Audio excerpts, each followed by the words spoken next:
Is amputation avoidable? Yes.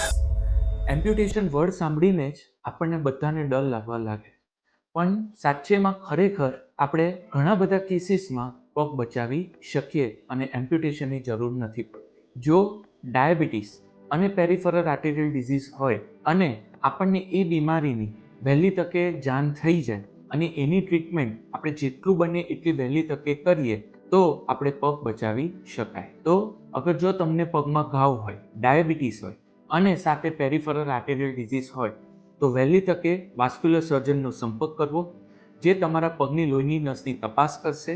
જો લોહીનું circulation ઓછું હશે તો એમની માટે એન્જિયોગ્રાફી કરીને એન્જિયોપ્લાસ્ટી કાં તો સ્ટેન્ટિંગ કાં તો જરૂર પડે તો બાયપાસ અથવા આ ત્રણેયમાંથી જે પણ જરૂર પડે એ કરીને બ્લડનું સર્ક્યુલેશન ચાલુ કરશે.